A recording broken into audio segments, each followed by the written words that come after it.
Electric, that's the buzzword these days. It's fashionable to talk about electric vehicles. It's fashionable to say that they are the final solution to emission problems. But just how practical are they? Can you use them daily? Will they at some point replace IC engines? Well, one company that's taking a very hard and pragmatic look at it is Toyota. And Toyota, being Toyota, is looking at a wide range of options. It's not just betting on one technology. In fact, Toyota right now, with the Glanza from Maruti, has a range from mild hybrids all the way to full electrics. Of course, the full electrics haven't come to India as yet, but what Toyota is saying is that it's not just banking completely on one technology. Toyota also says that by 2050, all its vehicles globally will have some form of electrification. The IC engine won't go, as a lot of people predict. That's what Toyota says, at least. And we are right now at Toyota Kirloska's plant here in Bidadi, just outside Bangalore, and what we've got is a very interesting lineup of different electrified vehicles. We've got the Camry over here, which is the vehicle that we know as a hybrid. In fact, this is the flagship hybrid of Toyota in India. It's the only hybrid. This is what Toyota is banking on to kind of push the hybrid movement over here. Very small volumes. You've got the Prius hybrid. Now, Toyota is synonymous with the Prius, and Prius is synonymous with hybridization. In fact, it's democratized hybridization globally. Now you've got a plug-in hybrid as well, a deeper form of electrification where you actually charge in and you can do a fair amount of distance on pure EV only. And talking about pure EV, you've got this cute little EQ. No, it's not coming to India. But again, this is just a demonstrator of how an all-electric vehicle is. And it doesn't stop there. There's even a fuel cell electric vehicle, the Mirai, which we have driven, but we'll get to that later. For now, let's start with the range over here and let's see what each level of electrification is like. Let's start with a car we are familiar with. This is the flagship of the Toyota range in India. It is the Camry hybrid. Now, the Camry used to come with a petrol-only option, but Toyota have stopped that. They're only bringing in with hybrid. The company wants to make a statement that hybrid is the way of the future, especially when it comes to cars like this, which can be cleaner, greener, and actually it's even a bit more refined. So even from a consumer perspective, that little bit of electric shove you get, it makes the car that much more responsive, that much more refined, because when you're running in pure EV mode, it's actually super silent. But it really works well as a luxury car, because when you're in a big city, and especially sitting at the back, chauffeur driven, you've just got this very seamless power delivery.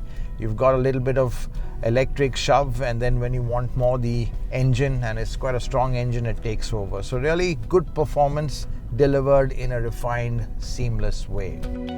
Unlike the Camry, which was first conceived with a conventional petrol engine, the Prius was born to be a strong hybrid and nothing else. It's the poster boy of the hybrid world, and that's what I'm driving next.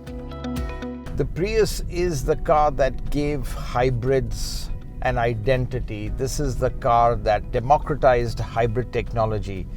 The Prius has been around since 1997, so that's over 2 decades, and millions of them have been sold. And really, it's quite a simple concept, very reliable and easy concept, which is, this is a self-charging car. No plugs, no cables.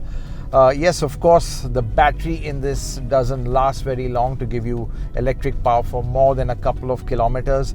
But once the battery drains out, the engine charges it again, then again you get the electric power, and this cycle keeps going on and on.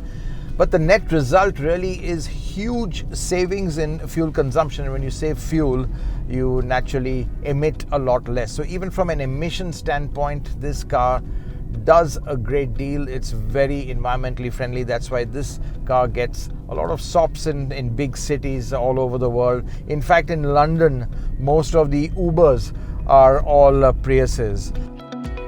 The Prius hasn't been a success in India because the duty structure on hybrids has thrown the price completely out of whack. The next car I'm about to drive takes electrification a step further. So this is the Prius plug-in hybrid, and plug-in, by the name suggests, is that you can plug it into a wall socket, get a little bit of charge, so you can drive straight off in pure electric mode. Now obviously the batteries in these cars are quite small. This one has an 8 kilowatt hour battery, and that gives you a range of around 50 to 60 kilometers in ideal conditions. In our conditions, probably less. But the point is, for that last city run, that last mile within traffic, you're running in pure EV mode. You're not polluting at all. And I think that's really the key about a plug-in hybrid, is for that crucial couple of kilometers, you can use it in pure EV mode. It's pretty responsive too, and there's enough pep when you want it. But I have to say, the driving experience is a bit too sanitized. And of course, you've got all the data in front of you on this display, which is nicely placed at eye level, so you know the state of charge in your battery, whether you're in EV mode, whether your engine is working. So you've got all the information there, and it kind of lets you drive in as economically friendly way you'd like. But at the same time, what it does let you do is even plan when you can use EV mode and when you don't need to. The catch with plugins is the pricing. They have bigger batteries, and that means bigger costs. Around 20% more than the standard Prius, and that's why Toyota hasn't got it to India. So this is the Toyota EQ, a very compact, it's like a micro car, two-door, two-seater. Well, you've got two small seats at the back, but just for kids. Clearly, this is not a car for India. Toyota are undoubted leaders in hybrid technology, but quite frankly behind the curve when it comes to pure EVs. The EQ doesn't have the space or the range, which is just about 100 Ks, or even performance we have come to expect from EVs. But Toyota feels there is a virtue in having a small battery like the EQ's 12 kilowatt hour pack. So just for the office to home commute, something like this actually is really good. And the advantage of a small battery pack is that the car gets cheaper because batteries are expensive, the car gets lighter, and it gets more compact. But clearly very limited in its use, only can be used in the city. So that's a quick walkthrough of Toyota's electrified range, a lot of which may not come to India. But the idea here is to understand the different levels of electrification you can have. The most futuristic of which is a hydrogen-powered electric car. And it's to show you just that I'm taking you back to a cold, smoggy winter day in Manesar. Let's start with a small chemistry lesson. What is the most abundant element in the universe? It's hydrogen. It's everywhere, and it's even in this, the Toyota Mirai, which is hydrogen powered.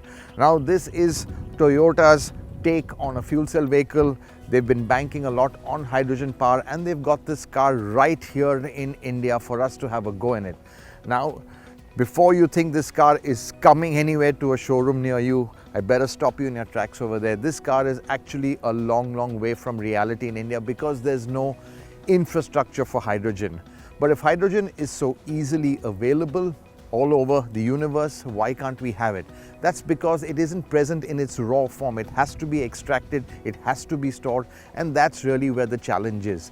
But once you get past this hurdle, hydrogen has a lot of advantages in terms of range, in terms of actual usability. I mean, you can fill this car like you would fill your normal car. It takes around 3 minutes to fill the tank, which is about the time you take to fill petrol or diesel.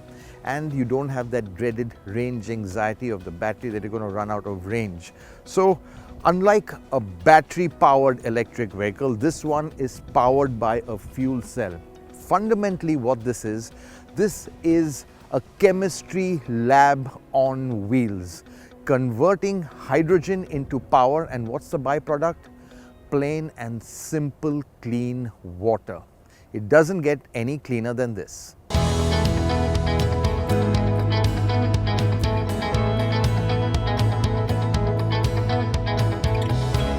Other than the fuel cell stack, which comprises of 370 cells, the Mirai has a lot of components like motors and controllers that are common in other EVs. It borrows the 154 horsepower motor from the Camry, which gives it enough poke to accelerate to 100 in a respectable 9.9 seconds. It drives very much like an electric car too. It's silent, responsive, and effortless in the way it delivers its power.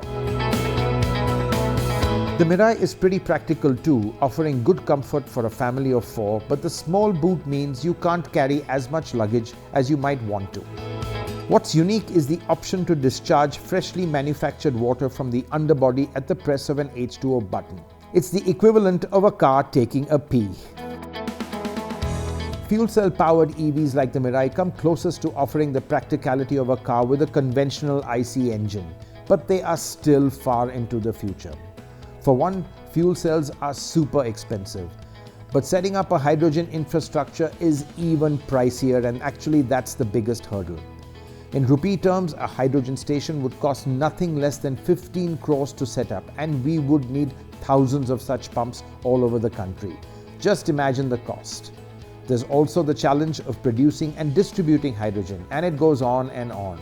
Incidentally, Mirai is Japanese for future, and this is clearly a car that belongs there. And Toyota, that is a company that wants to be future ready.